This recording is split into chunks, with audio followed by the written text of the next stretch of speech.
Welcome to my channel. If you've been here before, welcome back. I talk about theories of the universe, theories about how you can understand yourself, and so forth. I had the idea for this episode about my propensity for note-taking and list-making and so forth. From a video I watched this morning on YouTube. It was actually an interesting video about the first 6 Star Trek movies. And they were talking about different iterations, different versions as the scripts were developed, from story idea to fleshed outline. And no, we're going to do this story instead of that story and so forth. And it was actually cluing me in on information I hadn't known about those 6 movies being made.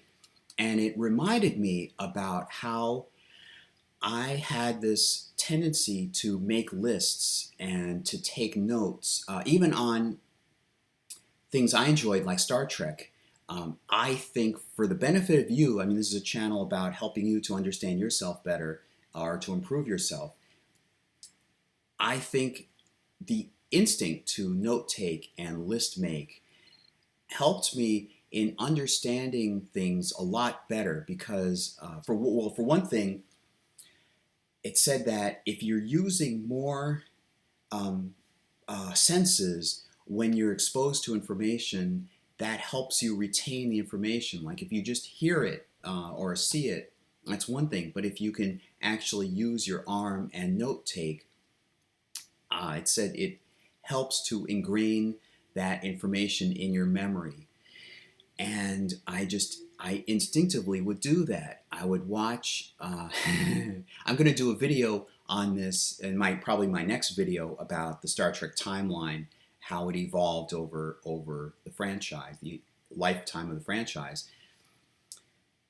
When I would watch Star Trek on a regular basis and they would make references to planets or character background events or some other aspect, sometimes I would just remember it. I have a good sharp memory, and I think this also helped me in developing and strengthening my sharp memory. I would note take. So when did this begin? Well, I remember in my early childhood, before 1984 easily, I don't think I note took but I drew a lot. It would have been around 1984 when I had these spiral notebooks. It was when Transformers had come out, the toy franchise, and on the backs of the boxes there would be a paragraph about each character, the toy in the box, about that character. It would give the name, it would give a motto, and it will give the function of the character, like warrior or strategist or leader or commander or something. And then there would be a slogan, a motto in quotes, and then beneath that there would be a paragraph. And then after that, there would be, to the side, there would be statistics on the character's strength and endurance and rank and firepower and courage and so forth. But I focused on those paragraphs because, well, for one thing, my mom couldn't afford to buy all these toys, and I remember my classmates collecting them and showing them off in recess at school, and I couldn't afford them, but I was very interested in the characters themselves, and I couldn't watch the TV show because it was on some cable channel, and my mom didn't subscribe to cable until 1985 or 86, and then we got a color TV. We moved first of all, and then we got cable, and then we got a color TV. But at that time, I was just learning who these characters were. Okay, so I was learning who these characters were, and at some point I got a green. I still have them. The first one was my green spiral. It was small, somewhat small, and it had a shiny kind of fluorescent green cover. The one after that, or the one I got and then continued on doing this with, was a flat cover. It was a 3-ring spiral notebook. small as well. I had both of them. Anyway, I would copy the paragraphs of the characters in there, and sometimes my mom would do it. I would go into a toy store and I would actually copy, or my mom would sometimes do it. It's weird to think back then. It took a lot of courage actually, but somehow I guess the store owners let me do it. Or when I would sometimes when infrequently, but when a friend would have a Transformer and then would have the box available, I would copy from that. But usually it was in stores. And I remember going through and reading them. And sometimes I would write stories using the Transformers characters. This would have been 1984, 85, 86, the latter half of elementary school. And I point to that in my mind as being the beginning of this note taking. And then I was also collecting two comic books primarily every month, Star Trek and Transformers.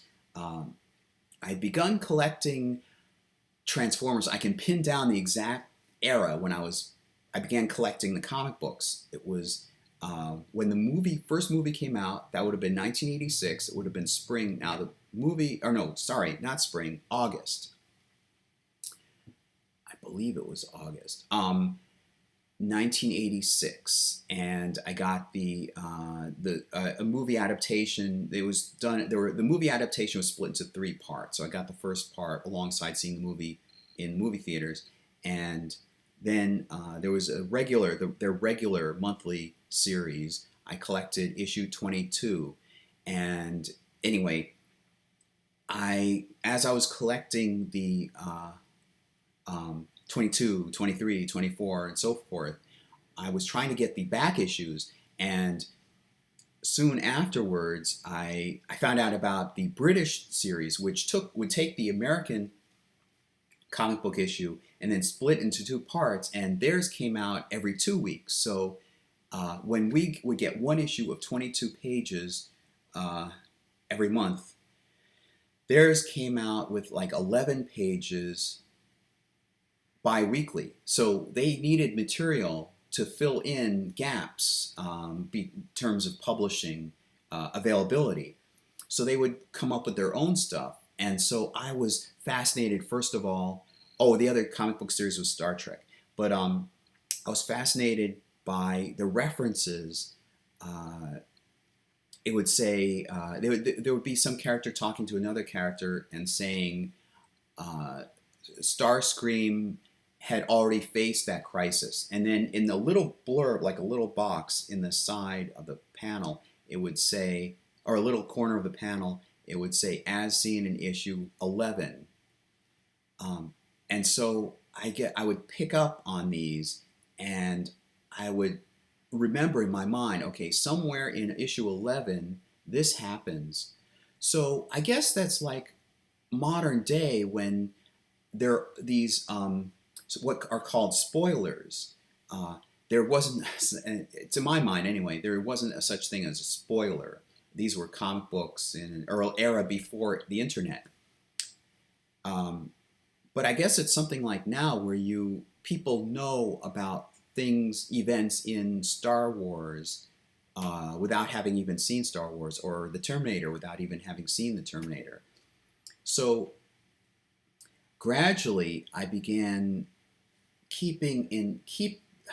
inventorying these references by which issue they were in, and trying to understand and like fantasizing what it would be like to actually go through the pages and actually read the story where these events were originally actually depicted.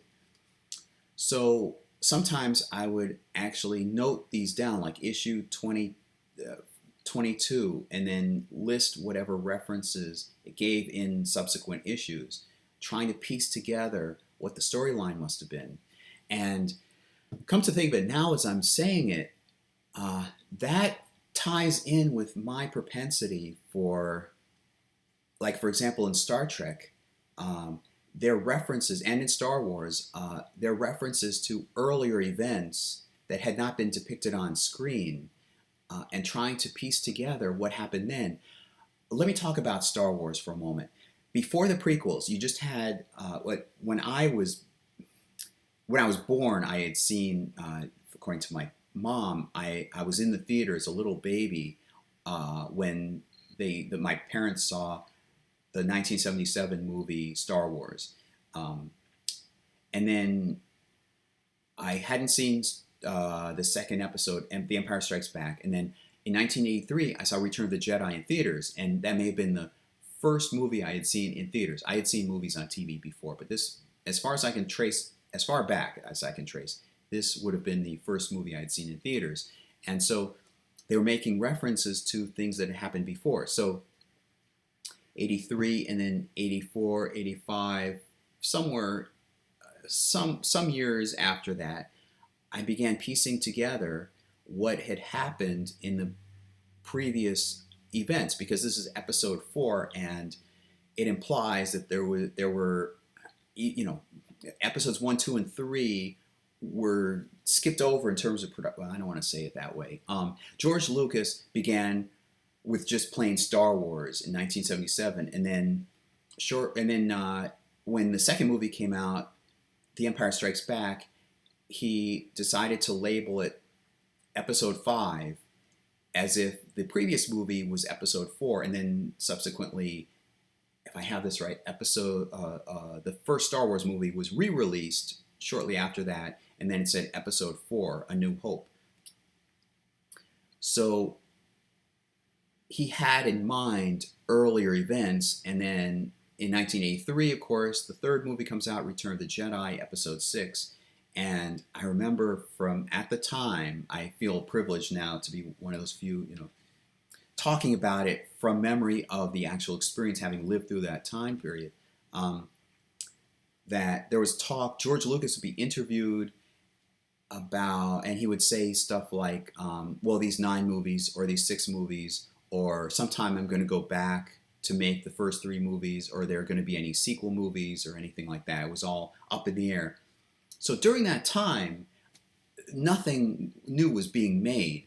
You just had the 3 movies, and you had the 2 Ewok TV live action movies, and then you had droids and an Ewok hour of cartoons and so forth. But what happened before those 3 movies? Well, I don't want to go into spoiler. I don't even want to risk going into spoiler alert. So it was easy to figure out some kind of a timeline. You could write basically a whole backstory because they gave references in these movies. And that's like me relying on these little details, these little references given in those comic books to earlier issues, events in earlier issues. So so that Return of the Jedi came out in 1983, and then something like 15 years later, or something, 16 years later, in 1999, Episode 1 comes out, and then Episode 2 and Episode 3. And I find it really amazing and a little dismaying that Star Wars fans latch on so much to what happened, what was depicted in the prequel trilogy, which sometimes really directly conflicts with the original trilogy and the backstory established in the original trilogy. I wonder if even George Lucas really... I wonder what was in George Lucas's mind. How much did he rely on those those details given in those earlier episodes? I'm sure he had, contrary to the other idea that he is screwing up Star Wars, or contrary to the other idea that he was just loosely writing fan fiction or something or other. I think he is a skilled, artistic, focused filmmaker, and he wanted to tell the backstory well.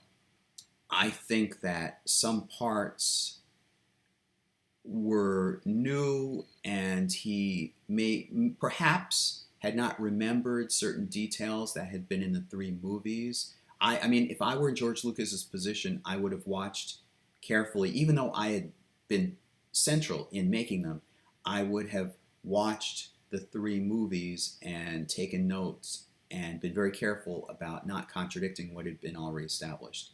Um, and then, of course, there are some things that I hadn't known. I mean, I, as Jeff, had not known that he had in mind in his earlier drafts and earlier ideas for Star Wars that he was later able to depict in the prequel trilogy. But it seems to contradict. So anyway, it seems odd when fans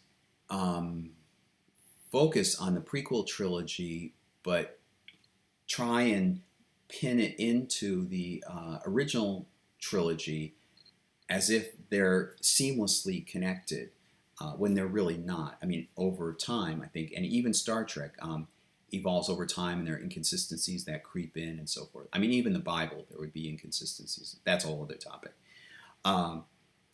But so I had this one conception of the Star Wars backstory, and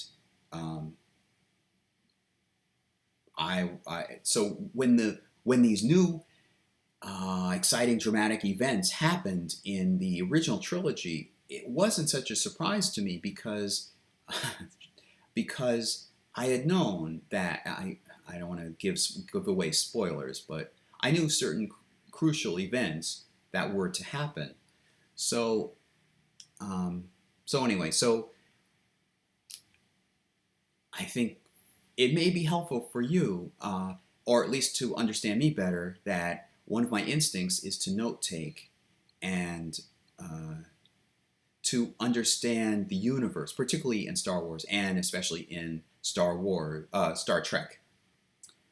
To understand the universe better and to understand life better, like the sciences, to note take and to, in my mind, understand how these pieces fit together. I guess that fits together with note taking. When you write down a note, it's a little bit of information, and that's a piece in a puzzle, and you're trying to figure out how the puzzles fit together. So, all right, that's all I've got to say. Presumably my next video will be maybe filmed tomorrow, maybe later tonight, about the timeline that I assembled in terms of Star Trek and how, after a while, it seemed to deviate and where the deviations occur, and sometimes the explanations, or at least pinning down why these deviations occurred. So join me for that video, and or my next videos. I'll talk to you again soon. Bye.